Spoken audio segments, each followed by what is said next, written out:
Hola, ¿cómo va? Bueno, así como me presentaron, mi nombre es Bruno, yo soy egresado de este cole en el 98 de medios, hace unos años, y soy director, dirijo cine, publicidad y televisión. Después de recibirme acá de técnico en medio de comunicación, empecé a trabajar básicamente y después estudié en Barcelona guión. Intenté entrar a otras universidades que no entré en aquel momento y me formé básicamente trabajando y estudiando en paralelo, digamos, no hice una carrera formal, una licenciatura, etc. Trabajé 11 años como asistente de dirección.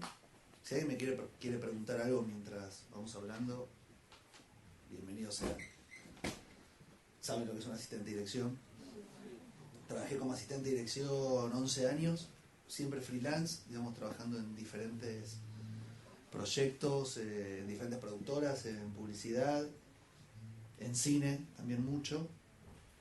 Y básicamente hoy en día trabajo en publicidad desde la dirección, digamos, estoy involucrado en ese proceso.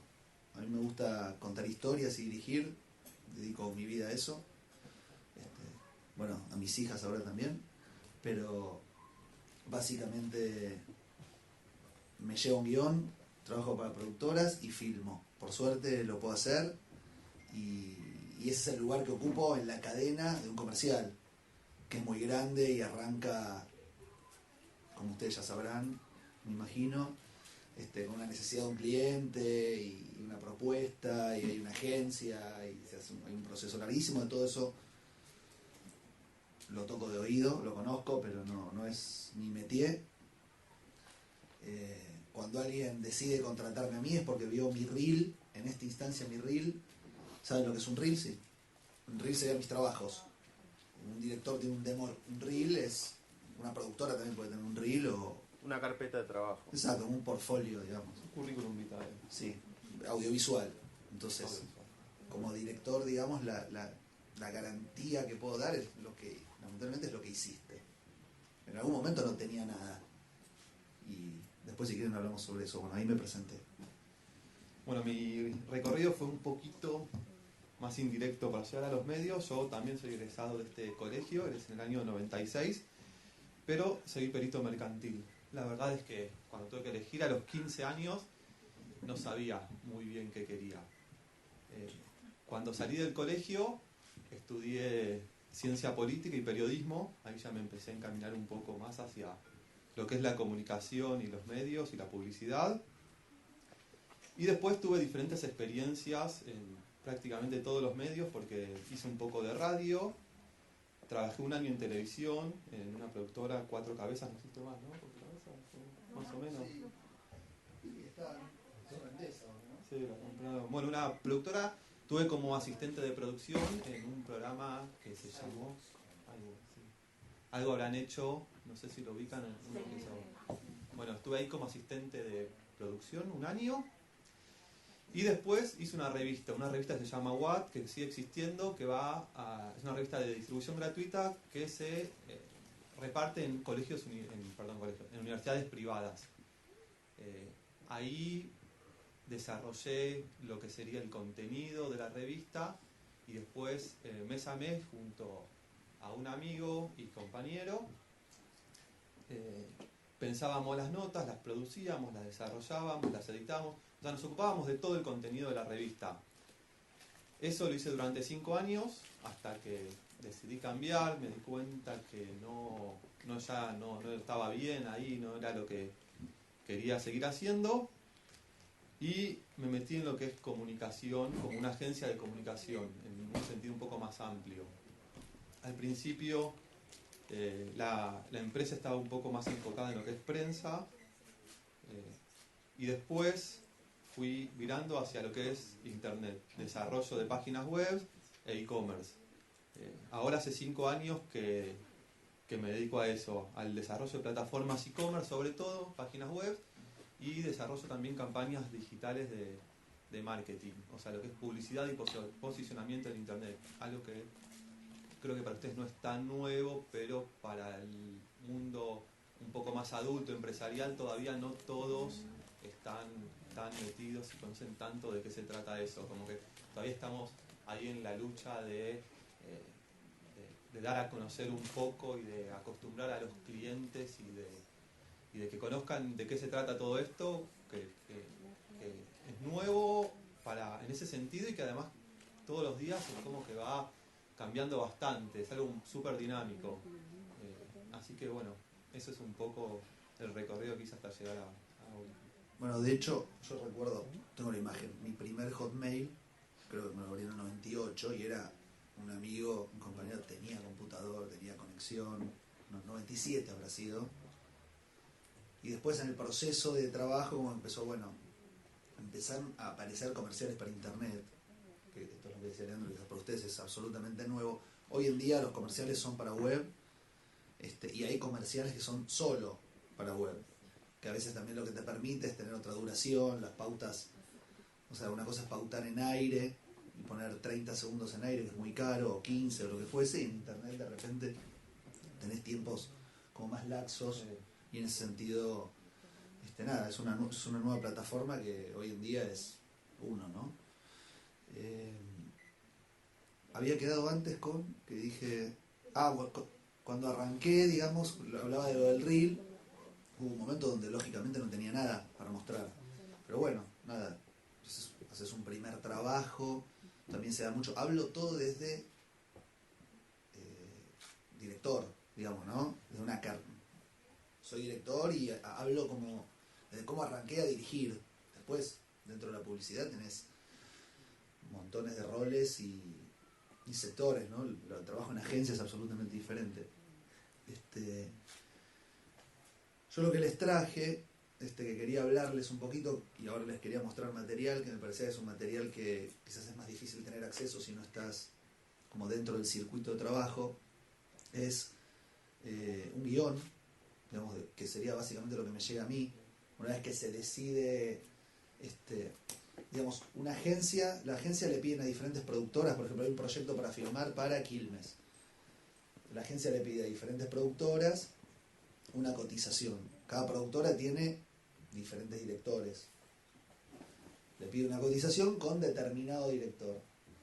Entonces, la productora le envía a la agencia un costo, un Excel, y aparte lo que se llama normalmente una visualización o devolución creativa, o podemos seguir buscando sinónimos, pero básicamente es una visualización del director, donde el director en conjunto con la productora cuenta cómo lo filmaría, o sea, qué propone sobre ese guión. Si el costo encaja y la propuesta creativa encaja, te otorgan el proyecto, básicamente. O te otorgan el proyecto, ya empiezo a trabajar con la agencia, con los creativos, arranca la preproducción, hasta una instancia que normalmente se llama PPM, que en realidad es como una abreviación de Pre-Production Meeting. Bueno, en publicidad se usan mucho, ¿viste? Palabras en inglés y reunión de preproducción. Pero normalmente lo escuchás como, no, tenemos la PPM con la agencia, la PPM con el cliente. ¿Por qué? Porque primero la productora le presenta a la agencia todo. El shooting, digamos, que es storyboard, casting, banda de sonido. Ahora les voy a mostrar. Pero básicamente le cuento a la agencia de qué manera lo vamos a filmar. Una vez que existe el consenso con la agencia, decir, bueno, sí, estamos todos de acuerdo en esto, esto y esto, en otro día se le presenta al cliente. Se hacen ajustes si es necesario sobre ese material o no, se le presenta al cliente, el cliente lo aprueba y a partir de ahí se filma. Una vez que se filma, después se presenta un offline. ¿Saben lo que es un offline o un online?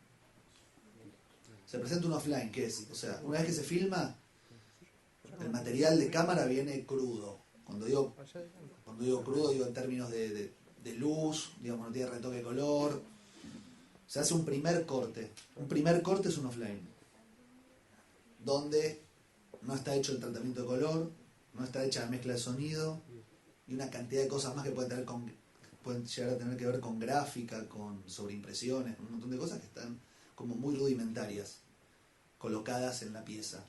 Se presenta eso. Una vez que se aprueba, se pasa al online. O sea, ¿qué quiere decir eso? Que a partir de que se presenta el offline, ya no hay más cambios. Al no haber más cambios, se pasa a otro proceso donde se hace el color, se hace la mezcla de sonido y se hace todo el proceso final como para que salga al aire. No, quizá lo que puedo, para complementar un poco lo que estás contando, cuando una empresa o una agencia de publicidad tiene cierto material para web, como contaba recién él, que hay otros códigos, pero digo, más allá de todo eso que tiene que ver más con la teoría, un poco lo que intento hacer yo dentro del mundo de Internet es llevar el tráfico hacia esos contenidos.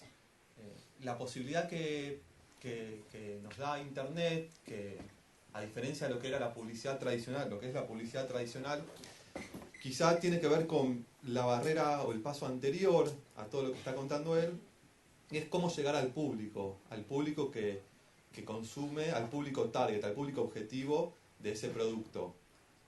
Quizá en la publicidad tradicional, donde uno pautaba en televisión, en radio o en medios gráficos, uno pensaba en el producto para llegar al público.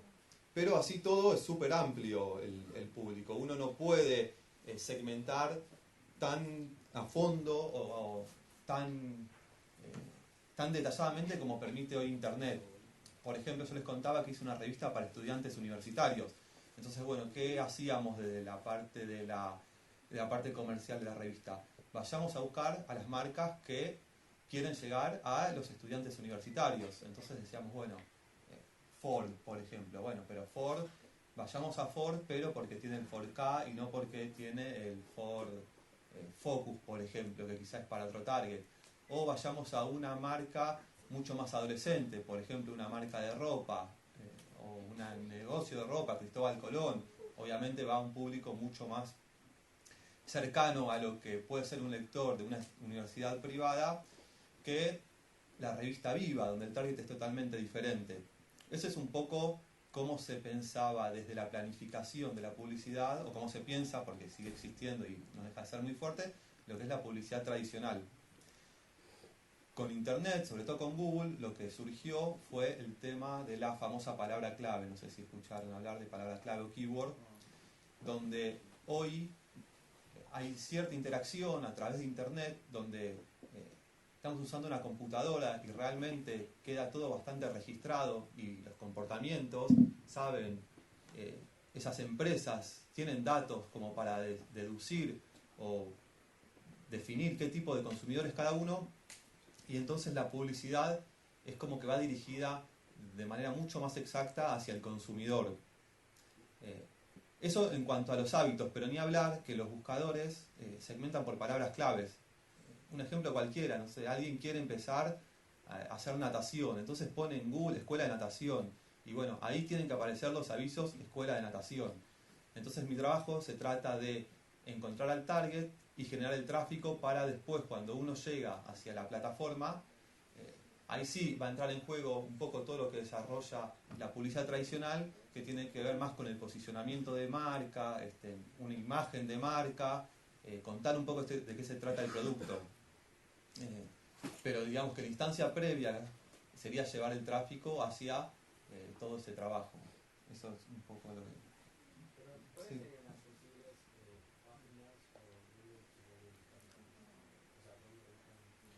La revista, pero la revista no era online. La revista era una revista de distribución gratuita que íbamos a entregar. Eso es algo que yo hice antes, pero como para dar un poco un ejemplo de lo que es la publicidad tradicional. Vos, como marca, hay empresas que se dedican a planificadoras de medios, donde vos, por ejemplo, no sé, sos una marca cualquiera, ponele Coca-Cola, y le decís, tengo este presupuesto para destinar en medios de publicidad. Entonces, bueno, hagamos pauta en tal programa de televisión, en tal programa de radio, tales días, en tales revistas. Como que un poco planifica eso en función de llegar al público que necesita la marca. Hoy en día es como que es al revés, es como que vos me venís a buscar en internet. O sea, vos ponés en Google quiero estudiar teatro, vos en Google ponés me quiero comprar un jean o quiero encontrar un pasaje. Entonces, en eso cambia un poco lo que es la publicidad tradicional y la publicidad nueva. ¿Se entiende un poco el concepto? Como que hoy es algo más estratégico, como que en ese sentido no juega tanto la creatividad. Es un poco menos romántico el trabajo.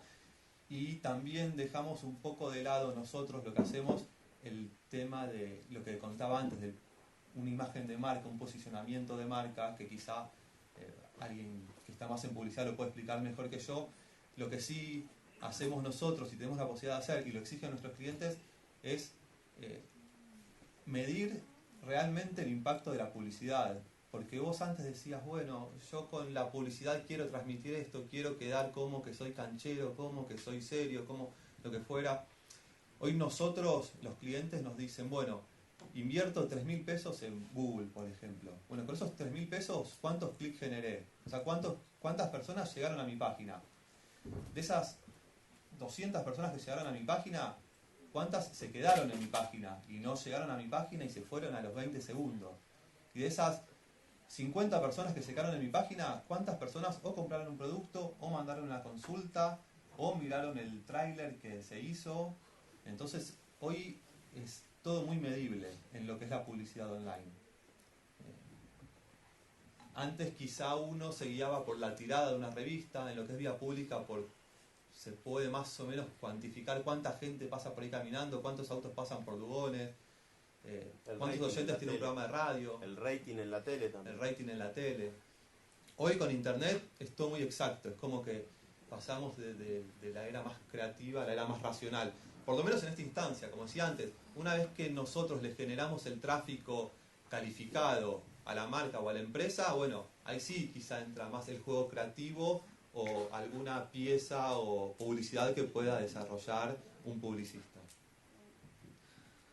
Bueno, volviendo más o menos a lo que les contaba antes, más o menos quedó claro el proceso desde mi lugar donde me ubico, en lo que es la cadena de publicidad. Les voy a mostrar, a ver, unas cositas que tengo acá.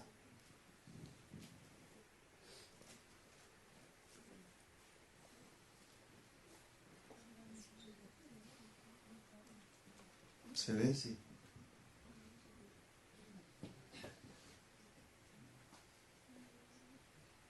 Bueno.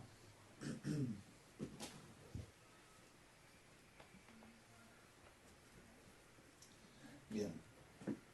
Eso que les decía antes de la PPM, esto por ejemplo es con lo que yo voy a presentar a la agencia y al cliente, es la PPM del cliente de un proyecto. No un comercial. ¿Y el cliente sería la persona que va a comprar, lo que va a hacer el reclama, la dueña o el cliente en este caso, por ejemplo, esto es de la Serenísima. Las empresas de esta magnitud, tienen agencias de publicidad contratadas para todo. Algunas empresas muy grandes tienen diferentes agencias, pero para diferentes productos.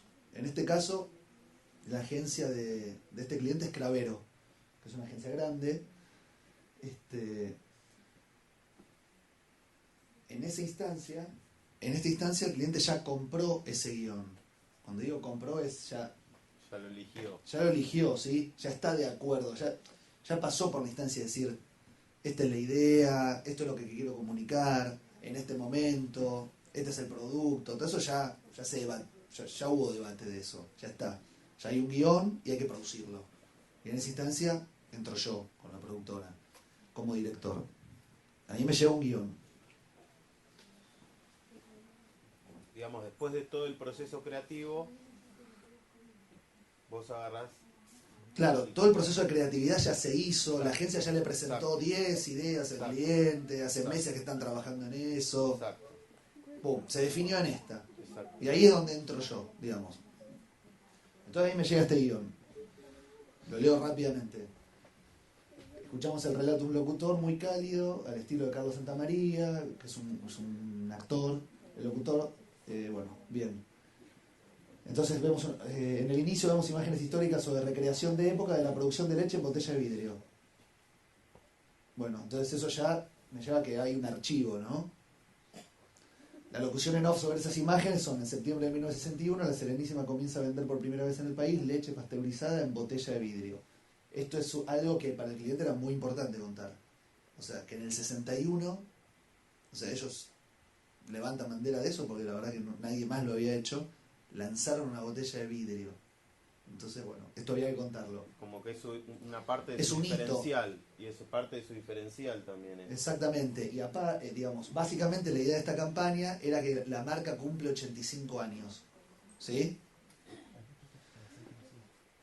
Ahora vemos una chica de unos 19 años en un almacén que está comprando una de estas botellas. Cuando sale se encuentra con un chico de 22 y es evidente que quedan flechados el uno del otro. En marzo de ese año, lo que está en negrita sería la locución en off. Es un formato bastante atípico como está escrito este guión.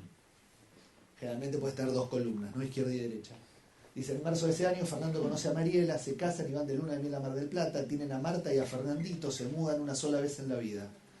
Mientras escuchamos el relato del locutor, vemos escenas de la historia familiar en las que la leche de Serenísima es protagonista. Fotos de casamiento, la mudanza, merienda, sentados en la mesita del balcón tomando leche con vainillas, etc. Retoma, siempre el hilo conductor es el del locutor, ¿no? Que es lo que está en negrita, como les decía antes. Que enseguida se llenó, esto venía de antes, ¿no? Se mudan una sola vez en la vida. Bueno, que enseguida se llenó de nietos que mantuvieron viva la tradición familiar, sentarse a las 5 en la mesita del balcón a tomar la leche con vainillas. Vemos la misma escena en la mesita del balcón, pero ahora con sus nietos sentados tomando la leche. La locución final y la bajada final del comercial, lo que generalmente se le dice bajada, es: hicimos muchas cosas en estos 85 años, lo más importante es acompañar tu historia. Entonces era un guión bastante complejo porque tenía época, porque había dos protagonistas que se conocían en el 61, que era, porque viste, dice en marzo de ese año, dice en algún lado, ¿sí? Que después tienen hijos, que después se casan, que después... O sea, era un comercial como bastante atípico porque viajaba por la vida de ellos. Bueno, ahí empezamos a trabajar y llegamos a la reunión de preproducción donde lo que yo presento es esto, ¿sí? Imágenes de archivo a definir, porque eso era todo un material que nos iba a dar el cliente, que tenía que ver con la línea de producción de la botella en el 60 y todo eso. Eso no lo íbamos a filmar. Entonces básicamente lo que yo les planteo en este slide es que sobre imágenes de archivo va a ir esta locución en off. En septiembre de 1961 la Serenísima comienza a vender por primera vez en el país leche pasteurizada en botella de vidrio. Corte A: en marzo de ese año, ya estamos en época. Yo se los voy contando más o menos como se los contaba el cliente, ¿sí? Vemos a esta chica en el 61, donde vemos la botella y el producto. Fernando conoce a Mariela. Vemos a Mariela con esa canastita y Fernando que la mira desde un colectivo. Todas esas decisiones de puesta en escena, quiero decir, de qué manera lo vi, eso es todo una propuesta mía, digamos, que también es otra historia, puedo hablar mucho sobre eso, pero básicamente lo trabajé desde un colectivo y así para tener una imagen más acotada y no tener que tener un lugar tan grande para falsear la época, ¿no? Digamos, cuando vos filmás época, todo tiene que ser verosímil, digamos, la fachada, el edificio sobre el que están ellas sentadas, digamos, todo tiene que ser del 60 para que sea, digamos, creíble, ¿no? Él la mira, ella lo mira. Los dibujos generalmente pueden llegar a ser bastante feos, se pueden reír si a alguno le parece bastante ridículo. Se casan, corte A, ya se casan, y se van de luna de miel a Mar del Plata. Ahí lo que quería hacer era como una especie de postal, digamos, con ellos dos, de espaldas, porque no los podía llevar a Mar del Plata, entonces lo tuve que hacer con dobles. Pregunta, porque quizás Sí. los chicos imaginan que esto lo dibujás vos, quizás No, lo no. dibujaste vos. Esto lo hace Me un encantaría, sí, exactamente. storyboardista, Esto es un storyboardista. Me encantaría poder dibujar bien, pero no es... una persona específicamente encargada de hacer un storyboard. Hay dibujantes que se dedican a trabajar con storyboards. A veces son o dibujantes... No, a mano. Sí. Después lo escanean. Exacto. Sí, pasa que... Digo, sí pueden ser fotos, puede ser un photo story. Se puede hacer, pero es más complejo. Porque, digamos... tenés que producirlas y para que queden lindas es mucho trabajo. Pero ponele a nosotros acá en el colegio tenemos que hacer una publicidad, un corto, tenemos que hacer 80 dibujitos. Sí, Y como a ustedes mano. también hacen, sí. Sí. Ustedes también hacen y la cantidad de planos que son o hacen más generales así. No. Cuando yo... A veces la agencia te manda un storyboard, que es más genérico. Pero cuando un director plantea un storyboard, ya le estás contando los planos que vas a filmar. Y si estás filmando para otros países, por ejemplo, si trabajás para Estados Unidos, en general no tiene que ver tanto con el país, sino quizás con una marca o con una estructura más conservadora, el storyboard es un documento. O sea, en la reunión de preproducción vos te comprometés a que este plano lo voy a filmar. Si después yo le presento al cliente comercial y este plano no está, me va a decir, ¿y esto? ¿Y dónde está el dibujo? Son las tomas. Sí. ¿Vos elegís un storyboardista? O sea, van y te muestran. Elijo. Un casting. Sí. Acá hay un casting. Trato, o sea, sí, obviamente, tengo con los que me gusta trabajar más, Claro. que generalmente están ocupados, pero trato de trabajar con Ya uno en tenés como tus particular que me parece muy preferidos, bueno. digamos. ¿Perdón? Ya tenés como tus preferidos. Sí, no hay tantos tampoco, ¿no? O sea, no quiere decir que no haya muchos buenos dibujantes. Pasa que para dibujar storyboard, aparte de dibujar bien, tenés que tener idea de encuadre. O sea, le tengo que poder decir, no, acá quiero una cámara contrapicada, o acá quiero determinada cosa, y una cosa es dibujar bien, y otra cosa es saber hacer bien un storyboard y saber encuadrar. Googleá, a ver cuántos storyboardistas hay. ¿Eh? A ver si encontrás algún storyboardista por Google. O sea, a ver, hay muchos. A mi gusto y con los que trabajé, tengo dos que son los que más me gusta trabajar. Pero bueno, es una cuestión ya de gustos. No era este particularmente. ¿Vos, el storyboardista, también le da tipo una opinión o decís hace esto y él lo hace? Depende. Ahí no hay fórmulas. Eso ya tiene que ver con cómo cada uno trabaja. Yo trabajo en equipo. Digamos, si viene el storyboardista y comparto y me dice cosas, a veces hay que estar abierto y te está diciendo algo. Sí. Por ejemplo, hay uno con el que trabajo que muchas veces aporta muchas cosas. Tienen a Marta, acá aparece Marta, niña, y a Fernandito. Era un comercial como muy cuadrado en ese sentido. Se mudan una sola vez en la vida. Acá van pasando los años, ¿sí? Esto ya sería 70 y pico. Se mudan una sola vez en la vida, de un 2 a un 3 ambientes, que enseguida se llena de nietos. Ya estamos en hoy, ya es presente esto, que mantuvieron viva la tradición familiar. Ahí vemos producto, eso es algo que el cliente, por supuesto, quería ver. Sentarse a las 5 en la mesita del balcón a tomar la leche con vainillas. Y sobre el final, con el packaging viejo, digamos, con esta botella, hicimos la bajada que les contaba antes. Entonces, esto es lo que les presenté de cómo lo filmaría. Después le presentás locaciones. Que esto es un punto bastante complejo, porque cuando vos presentás locaciones son fotos de lugares reales que no están intervenidos. Entonces ahí tenés que apelar a que el cliente se pueda imaginar lo que vas a hacer ahí. ¿De dónde sacas los lugares? ¿Como que alquilás en un lugar o es La- No. Hay jefes de locaciones. Se Hay encarga de producción. personas que se dedican a scouting y a buscar lugares. Exactamente. Básicamente es parte del trabajo de producción y dirección en conjunto y salís a buscar lugares. Todo depende del tiempo que tengas y el proyecto que estés haciendo, pero no, hay un rol que se llama jefe de locaciones o jefa de locaciones, lo puede ser una mujer o un hombre, que básicamente se dedican a salir a buscar. Entonces ahí le presentás los espacios.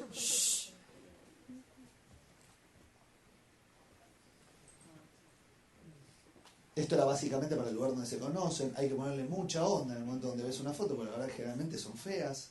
O sea, imaginarse un comercial en este espacio. Entonces, eso es realmente complicado, poder hacerle entender. Tiene que ver, si vos ya trabajaste quizás con el cliente y ya me conocen, ya saben, hay una confianza. Si es la primera vez, romper ese hielo es difícil, porque alguien se tiene que imaginar que en este frente puedes hacer algo lindo. A mí lo que nos interesaba de este frente con el director de arte era que era una construcción vieja, por supuesto ese aire acondicionado no se podía ver y no iba a ser el encuadre y nos servía también logísticamente porque hay que meterlo en un plan de rodaje y en un día donde hay que hacer todo. Son muchas las variables. Y esas cosas el cliente no lo entiende tampoco, ¿no? El cliente entiende que paga un día de rodaje y entiende que no podés rodar en Belgrano y en Luján el mismo día. No, pero digamos, el hecho de que el cliente no está muy conectado con el tema de los medios, las locaciones y todo No. eso, y de golpe le presentás eso y el tipo dice, no, pero No, pará. mira, la verdad que no me gusta. No, claro, no, Entonces no, siempre no, tenés que tener una uno cobertura. tiene, claro, tiene que tener la capacidad de poder vender eso también. Claro, obvio. Sí, totalmente. Este sería, acá le presentamos el colectivo donde desde donde él la miraba. Esto, por supuesto, que nos documentamos, digamos, el colectivo era de la época, todo correspondía, etcétera. El tipo de canasta, estos son elementos de utilería muy importantes, sobre todo porque vos le estás diciendo al cliente, en esa canasta va a estar tu producto, ¿no? Por supuesto en el 60, ¿no?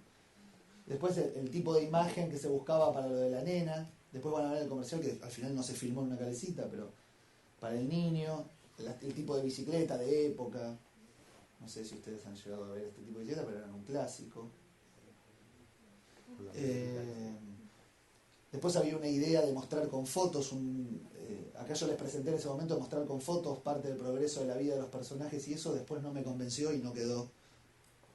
Puedo meter algo que también, Obvio. el tema de la dirección de arte en estas cosas, también es muy importante porque si yo tengo que poner un comercial en el año 1960, tengo que poner cosas de 1960, no puedo aparecer con el nuevo iPhone en el comercial. Entonces, todas las fotos que él está mostrando, por ejemplo, hasta el tapizado que hay atrás de las fotos, es algo viejo, es algo que se nota que es viejo y que nos connota que es viejo. Eso también tenemos que tener en cuenta.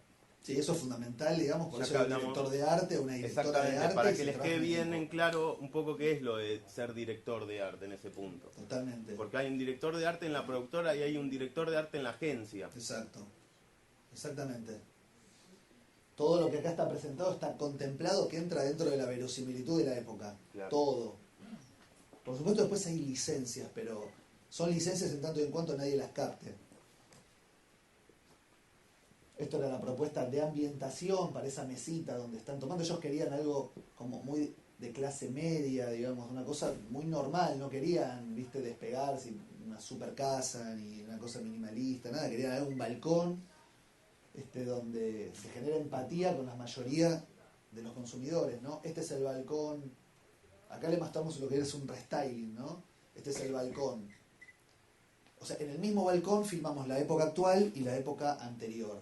Con un tema de logística también, porque no nos podíamos mover tanto en un día. Entonces para los 70 le hicimos una intervención a las barandas.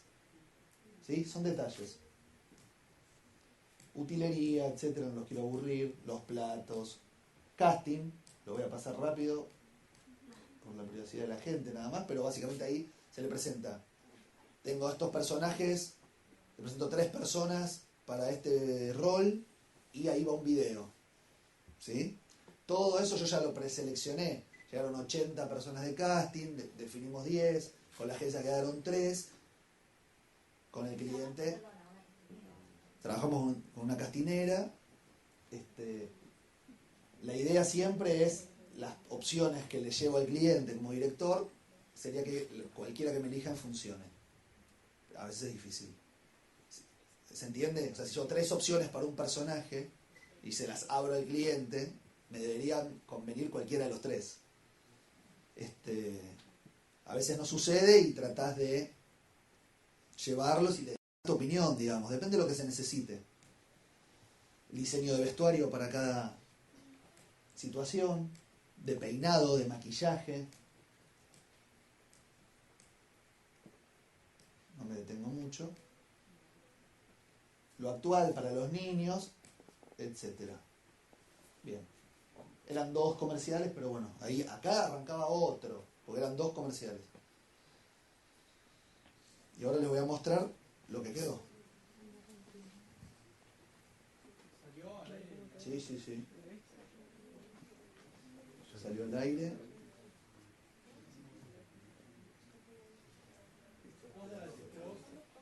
Sí. Ayer, botella.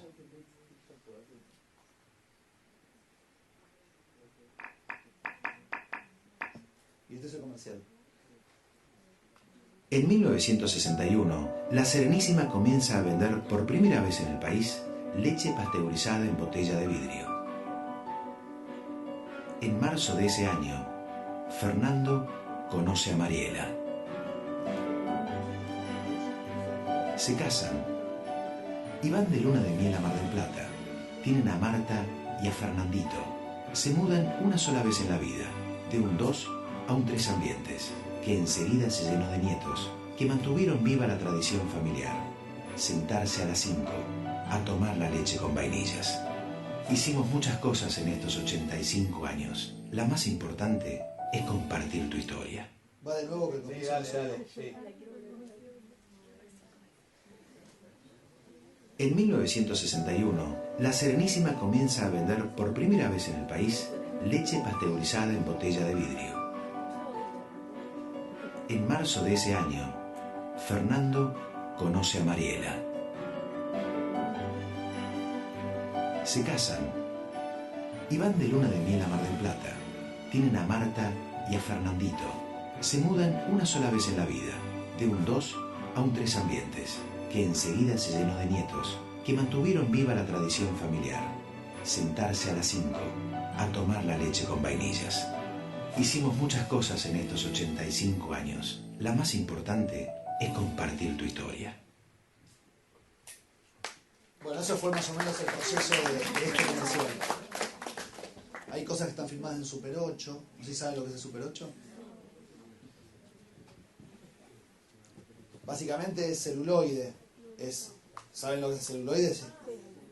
Es fílmico, lo que se usaba, era un formato que se usaba home, digamos como ahora, bueno, digo, la verdad que ahora grabás video con un celu, pero las VHS-C las vieron. Los VHS, las cámaras home con cassette chiquito, son chicos. Sí, bueno, ok. Antes de eso, los que podían tener como una cámara para tener un registro casero, se usaba Super 8, que era un celuloide que después se revelaba. Sí.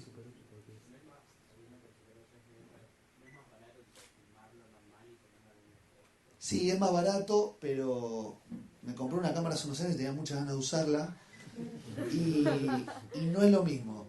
Pero bueno, es una discusión que tengo con los productores. Pero toda esa imperfección, sí se puede, obvio. Ponés en el iPhone así, tiene una versión Super 8.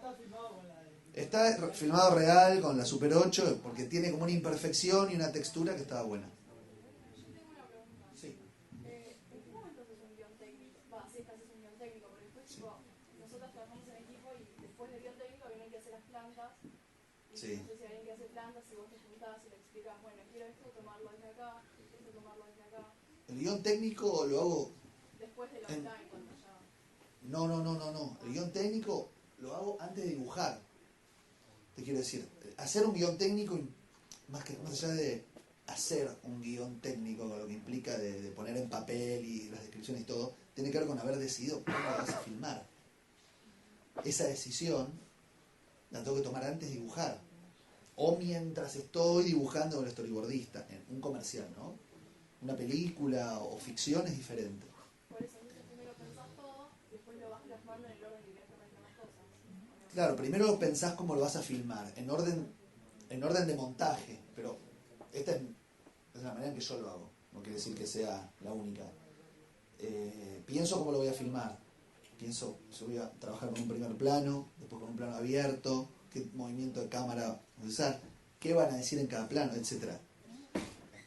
Eso lo decido.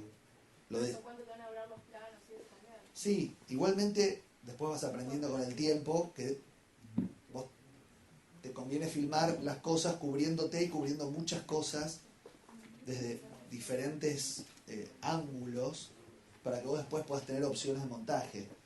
Si vos decís, si estamos nosotros dos sentados y es un plano y contraplano de dos personas en una mesa, digo, hola, ¿qué tal? ¿Cómo estás? Bien, todo bien, y charlamos 5 minutos, suponete.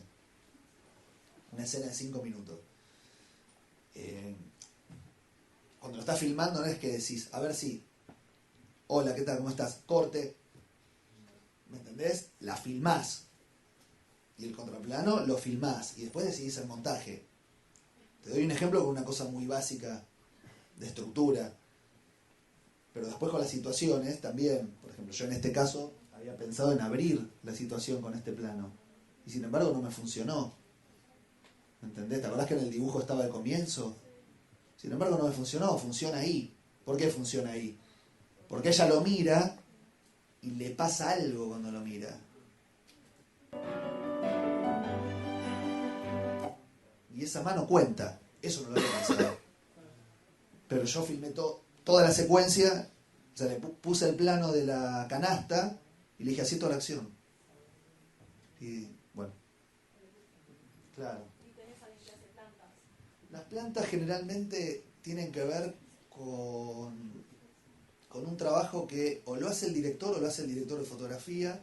En realidad es para poder tener un orden de rodaje y para poder transmitir al equipo el orden que tenés que filmar y qué conviene por cada tiro de cámara. ¿Sí? Sí, las plantas las haces, pero para un comercial generalmente no.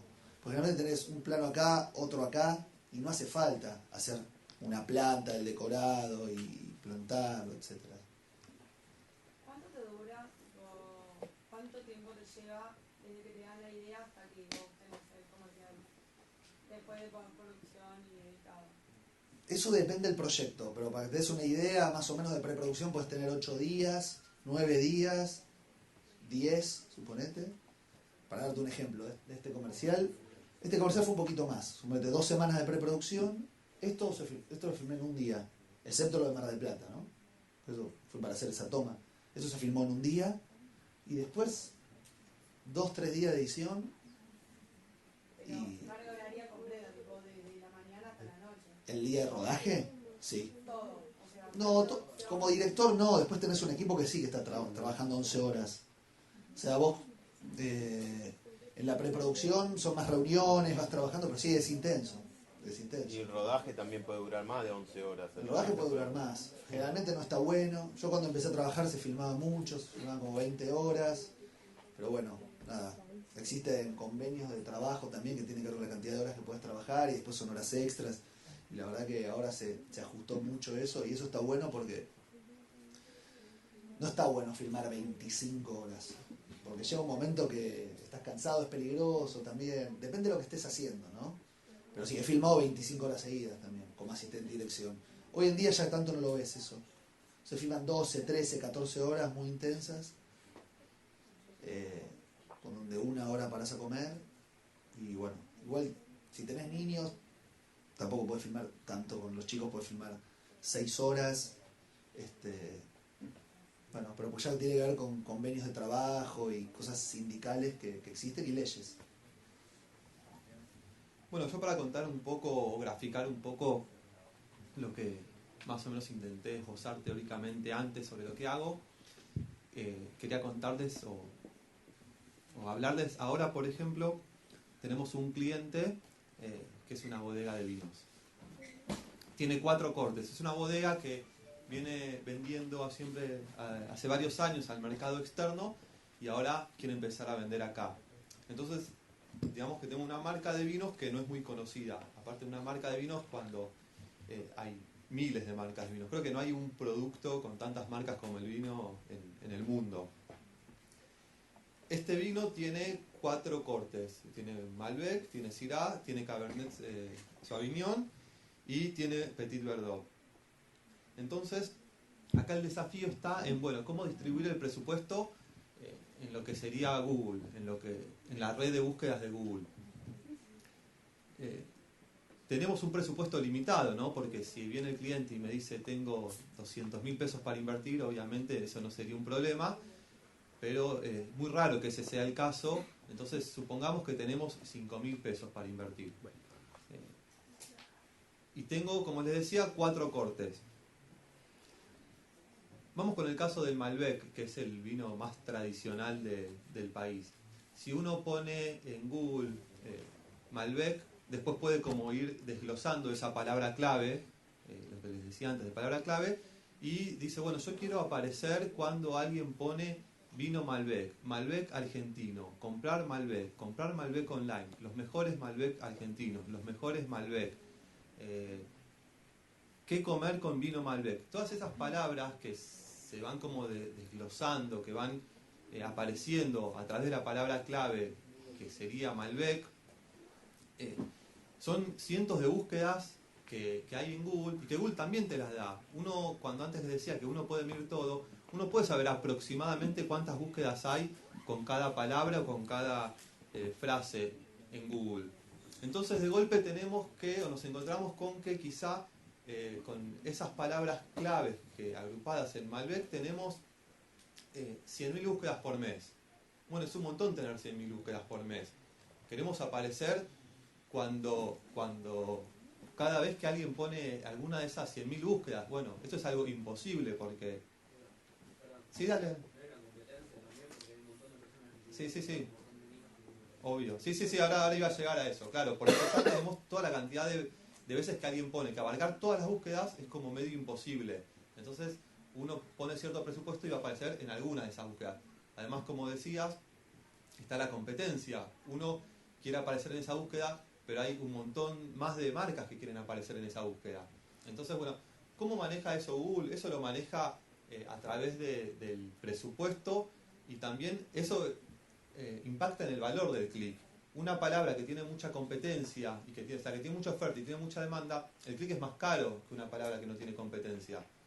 Entonces, lo que va a hacer Google es publicar tu aviso cuando alguien pone Malbec tantas veces hasta que alguien haga clic y se te agote tu presupuesto. Si vas a aparecer más arriba o más abajo, eso Google lo va a estimar según cuánta inversión tenés, cuánta competencia haya. O sea, lo que te hace hablar Google es la generación de clics. Pasa que, claro, hay 100.000 búsquedas, pero vos vas a aparecer en 5.000 clics, por hacer números redondos. Entonces, bueno, a vos te garantiza que vas a tener 5.000 clics. Esos 5.000 clics quizás justo no era el que vos querías. O eso hay un poco también de suerte, de presupuesto y de estrategia. Por eso uno cuando tiene un presupuesto limitado, ahí es donde tiene que ponerse como más estratégico y plantear algo mucho más puntual para lo que se llama optimizar el presupuesto. Es lo que un poco mencionaba antes, es convertir la cantidad de clics en conversiones justamente. Pero bueno, esta marca puntualmente no tiene la necesidad de vender vinos Malbec, sino que ellos quieren empezar a hacerse conocidos y a vender vinos.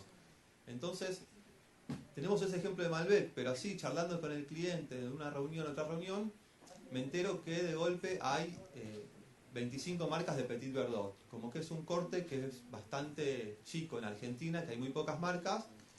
Y no solo que hay 25 marcas, sino que después uno pone en Google y se encuentra con que quizás son 2 o 3 nada más los que tienen competencia en el término Petit Verdot. Entonces, bueno, ¿qué hace uno ahí? Uno ahí es donde puede plantear esa estrategia de decir, bueno, tenemos 5.000 pesos, ¿para qué ir a Malbec? Donde vamos a tener mucha competencia, donde tenemos un vino que es muy poco conocido en el mercado porque es nuevo. ¿Por qué alguien va a probar un vino Malbec de esta marca, que además tampoco es barato, cuando tiene tantas otras? En cambio, si nos movemos hacia las búsquedas de Petit Verdot, quizás vemos que no tenemos 100.000 búsquedas por mes con Petit Verdot, que tenemos 10.000 búsquedas por mes con Petit Verdot. Pero quizá ahí el clic es mucho más barato, entonces podemos abarcar todas las búsquedas. Y además también tenemos mucha más certeza de que el que está buscando un Petit Verdot termine comprando ese vino y no frente a un Malbec. Así que ese sería como un poco lo que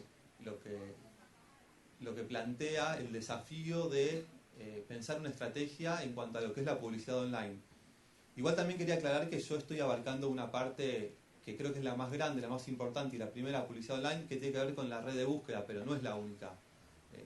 Después también está lo que se conoce como red de display de Google, no sé si escucharon hablar de eso, pero uno a veces cuando entra, lo deben ver todo el tiempo, entra y navega a diferentes páginas, se encuentra con publicidades, claro, al costado, que ahí ya sí son más gráficas y no tienen tanto que ver con texto, puede estar a los costados, arriba, creo que pasa en Hotmail cuando uno cierra Facebook, bueno, claro, claro, esos banners lo que tienen de interesante, o así como se distinguen, en que en general, me imagino se habrá llamado la atención que suelen estar relacionados con algo que estuvieron navegando. Google detecta cuando vos entras a una página y estuviste más de cierto tiempo, por ejemplo, entraste a, no sé, al mundo a ver pasajes de avión. Tuviste más de cierto tiempo mirando algo, entonces después cuando vas navegando otras páginas te va apareciendo el aviso de esa empresa y a veces de pasajes y de ese vuelo y con ofertas. Claro. Esta es otra posibilidad claro, que permite la publicidad online. Después está Facebook, donde es diferente a Google.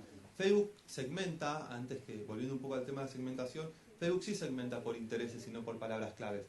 A Facebook le podemos decir que queremos que nuestro aviso aparezca en hombres, mujeres, entre tales rangos etarios, entre tales intereses. Quiero que mi aviso le aparezca a personas que le dieron me gusta a páginas relacionadas con autos, con viajes, con restaurantes. Esa es otra forma de segmentar. ¿Y cómo se hace con respecto a los celulares? Una pantalla mucho más chica y... Pero la lógica es la misma, simplemente que adaptás el aviso al formato del celular. Pero los celulares también tienen como tu historial de navegación y detectan lo que vas viendo. Y sí, y ahí está el desafío en cómo armar el anuncio, en que sea algo muy concreto, muy poco texto. Sí, igual cuando vos le pasás los avisos de red de display a Google, les pasás como 17 formatos que tienen que ver con eso. El formato vertical a la derecha, el horizontal que va arriba, el más chico, el más grande, el de celular. Se los pasás en todos los formatos que necesitan. Yo tengo una pregunta. Decime. ¿Cómo hicieron los dos cuando estaban en cero, cuando recién arrancaron? O Eh, sea, como, ¿qué hicieron? Bueno, listo, terminaron, estudiaron, ¿qué hicieron? ¿Cómo empezaron? Mirá, mi caso es un poco... No es el típico caso de que yo tenía una vocación y desde chico quería dedicarme a tal cosa. Yo, como conté antes, por empezar en tercer año elegí perito mercantil. Después, cuando estaba terminando quinto año, me anoté en el curso de ingreso a medicina. Después de eso, me anoté en la carrera de comunicación y en periodismo al mismo tiempo. Periodismo hice un terciario en TEA, que es una carrera mucho más práctica y son 3 horas por día, 3 veces por semana. Es buena esa. TEA, sí, en la parte práctica te forma muy bien. En su momento, cuando lo hice yo, la verdad estaba bien dada la carrera. Y mientras estudiaba comunicación me di cuenta que tampoco me cerraba mucho la carrera, así que me anoté en letras, hice un cuatrimestre de letras y después me anoté en ciencia política. Con lo cual siempre volví al CBC hasta que terminé en ciencia política. Después, cuando terminé la carrera, yo un poco me planteé si quería ir más para el lado de la ciencia política o para el lado de los medios o mezclar, pero no lo tenía muy claro como qué quería hacer de mi vida. Y la verdad que mi primera experiencia en los medios, que fue la que contaba antes, que trabajé un año en Cuatro Cabezas, tampoco se dio por una búsqueda mía de insistir o decir quiero ser productor de televisión y entrar a Cuatro Cabezas. Nada que ver. Un verano estaba mi tío veraneando y la carpa al lado estaba Pergolini, pegaron onda, le dijo tengo un sobrino que estudió periodismo, sí, que me venga a ver, lo fui a ver y me metió ahí. O sea, yo creo que después si vos tenés ganas y te gusta, te mantenés y creces. Mi experiencia, cómo llegás, se puede dar de muchas formas. Podés ir y golpear la puerta 2 meses seguidos, podés mandar trabajos o se puede dar una casualidad como se me dio a mí. Pero en algún punto, en alguna parte te tenés que mover para buscar lo que querés. A ver, el tío de él no se enteró de casualidad porque él buscaba. Él fue y le contó al tío lo que quería hacer y el tío, bueno, después le contó a Pergolini y tuvo la suerte esa, pero él en algún punto se movía y quería laburar de eso. Sí, obvio, en algún punto sí, tenés que... Pero yo tampoco, en realidad en mi caso, yo tampoco estaba convencido, decía, quiero hacer televisión y no gráfica. Como que en eso tampoco... yo como que fui descubriendo que me gustaba con el andar y más de grande. Y de hecho terminé teniendo un emprendimiento propio y me volqué para todo lo que es online. Y me encanta lo que hago, pero fue más de ir cambiando hasta que lo encontré. Ese fue mi caso. Creo que el más típico y el más cómodo y en algún punto lo que estaba bueno es saber lo que querés y tener una vocación. Pasa que no siempre uno sabe lo que quiere, es la verdad también. Yo terminé en el 98 acá y aprendí en medios había aprendido a usar una cámara y editar. Tenía absolutamente claro que quería estar dentro de un set y quería filmar. Pregunta, perdón que te interrumpa, porque esto me lo han preguntado, pero el hecho de haber venido a medios, ¿te fue un paso adelante para Sí, entrar sí, a sí, esto? sí, de una. O sea, vos estabas ahí, estabas un paso adelante de los demás, quizás. A eso es lo que vos ya sabías Sí, editar, digamos, ya sabías... Claro, digamos, en su momento yo había evaluado estudiar imagen y sonido en la UBA y me acuerdo que el primer año de imagen y sonido y parte del segundo era casi lo mismo que había tenido en sexto año acá. Más allá de eso, intenté entrar a un par de lugares donde quise estudiar y no entré. La ENERC, Escuela de Cine del Inca. Hice el ingreso para ir a San Antonio de los Baños, es una universidad de cine en Cuba muy conocida. San Antonio de los Baños se llama, sí. EICTV. E y latina CTV. Es una universidad muy grosa de cine. En Cuba, sí, en Cuba. Y no entré tampoco. Golpeado, empecé a tirar currículum por todos lados. Me puse a filmar de todo, o sea, filmaba casamientos, bar mitzvah, viaje egresado, fiesta de cumpleaños. Y empecé a trabajar fuerte, filmando sociales, lo que se dice sociales. Y aprendí mucho a hacer cámara, me sirví, por supuesto que ya sabía y editaba y trabajaba. Y la verdad que me gustaba. En paralelo, empapelé Buenos Aires, era otra época también, ¿no? Había pocas productoras, estoy hablando del 99. Empapelé la ciudad con currículum, no me llamaba nadie. Te puede llamar, yo digo. Y encontré un rodaje de casualidad yendo a Dique Luján, el Tigre, a la noche en una ruta, me metí en el rodaje, pedí trabajo y ahí conocí un director y trabajé como meritorio de producción en ese rodaje. Ahí conocí a un jefe de producción que después me llamó y empecé a trabajar en producción, en publicidad. Después empecé a trabajar, conocí a otro director y empecé a trabajar como asistente de dirección. Y así trabajé 11 años en publicidad, en cine, en televisión. Así entré al medio, digamos. Y después me aceptaron como mi carrera. Yo me postulé para ir a hacer un posgrado a Barcelona, a la SCAC, se llama Escuela Superior de Cine y Audiovisuales de Cataluña, un posgrado de guión. Pero como todo posgrado tenés que tener un título de grado, que yo no tenía. Pero me aceptaron como mi experiencia profesional, como título de grado, y ahí estudié guión, y bueno, siempre trabajando, ¿no? Así que rescato acá lo que hablaban antes, digamos, me parece que es un tema de ganas, de persistencia y de No, pero también, de o sea, probar, ¿no? Y moverse mucho. antes de llegar, digamos, al éxito, que es donde están quizás ustedes ahora, que les gusta lo que hacen, o que les gusta lo Sí. que hacen, que yo creo lo considero como un éxito, Sí, el sí, hacer sí, lo sí. que hace, lo No, que querés. yo también, sí. Tuvieron antes muchas frustraciones de que, Sí, sí. le digo a los chicos, de que no se frustren por las frustraciones, vale la redundancia, digamos, no se pongan mal por esas frustraciones, porque todo es aprendizaje, todo les suma. va a servir para llegar a eso. Una vez yo estaba angustiado porque filmaba y no quería hacer más, ¿viste? No quería filmar más como fiestas, o sea, no sé. Porque después de trabajar en esa película, claro, no es que, sí, trabajé en la película y estaba trabajando en productoras, no. Volví a filmar eventos. Me quería matar. No porque no me gustaba, porque digo, no, quiero hacer cine, quiero trabajar en publicidad. Pero después un director me dijo una cosa que está buena, es cada fiesta que filmabas, te acercaba más a lo que estás haciendo hoy, ¿no? En ese momento estábamos trabajando como fuerte. Entonces, lo importante es moverse. Y no hay una fórmula. Yo hablo desde la dirección, no hablo desde el marketing. Hablo desde lo que yo hago y desde mi experiencia y es todo subjetivo, ¿sí? Pero no hay un título que te habilite a ser director o directora. No hay. No es que, sí, estoy recibido, sí, vení y dirigí. Difícil, todo puede pasar igual. Cuando te acercaste al rodaje, ¿vos te vendiste como lo que sabías hacer vos o no? Agarraste un tipo y dijiste, yo sé. A mí me costó. Sí, en ese momento fue muy difícil, pero yo dije, no, acá yo estoy queriendo meterme en un rodaje hace 7 meses que estoy mandando currículum, no me llama nadie, me aparece un rodaje en el medio de la ruta de noche, mínimamente tengo que mandarme. Me costó, no, aparte me miraba porque era en medio del campo, mirando diciéndote quién es. Pues yo miraba y no me animaba. No, fui y le dije, mirá, me llamo Bruno, soy egresado de la ORT. A Toti, no me olvido más, a José Glusman, es un director.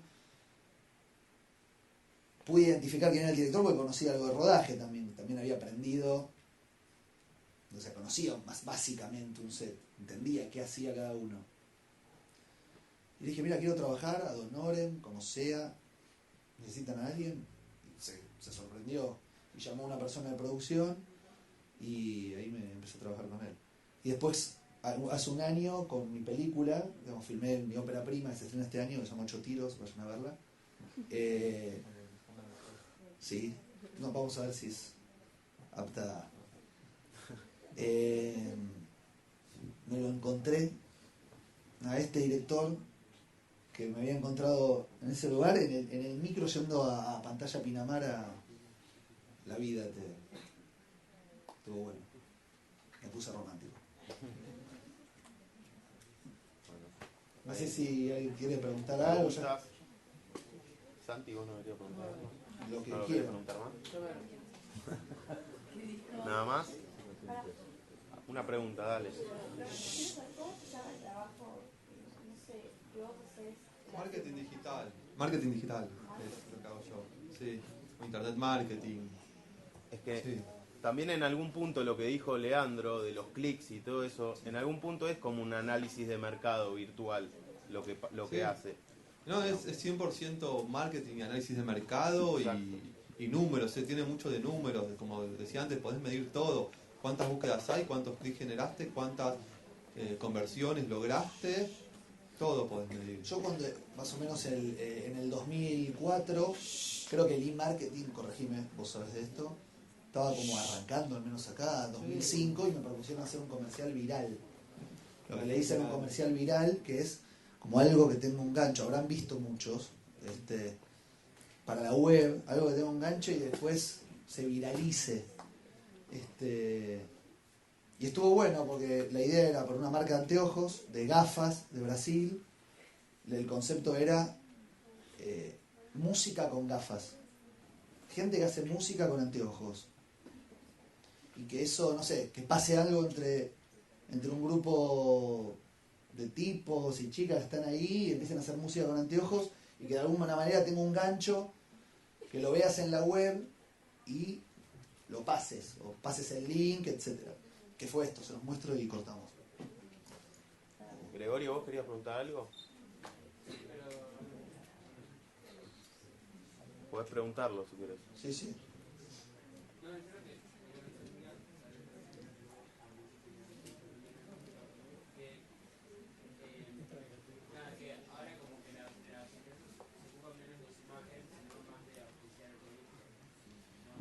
No es que se ocupan menos, es como que la primer barrera, por llamarlo de alguna forma, tiene que ver con llegar al público. Y para llegar al público, no pasa tanto por la creatividad, sino por conocer o los intereses o lo que está buscando directamente su público. Como que tiene que ver con eso. Lo que contaba antes, ahora va a mostrar una comercial viral.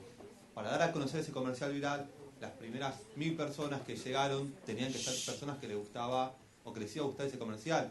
Después se viraliza solo quizá. Pero Claro, si es bueno se viraliza solo. Claro. Desde mi lugar, como él contaba antes de cómo nace como el e-marketing y eso, está buenísimo un comercial así, porque se puede extender 1 minuto 15, que fue esto, por ejemplo. ¿Se puede bajar un toque la luz? Sí. ¿A quién le muestro la publicidad? Esto fue filmado acá en Buenos Aires y era para Brasil. Bom dia, agora está fazendo 25 graus aqui na nossa cidade maravilhosa. Índice de 96% de aprovação e mais 6. Bom dia, Márcia. Bom dia, Alexandre. Se classificaram para a semifinal.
Esto lógicamente al aire no sale, ¿no? Con esos tiempos. Por eso lo traía, porque es una cosa más larga, etcétera. Bien. ¿Alguna otra pregunta? ¿Más preguntas? Bueno.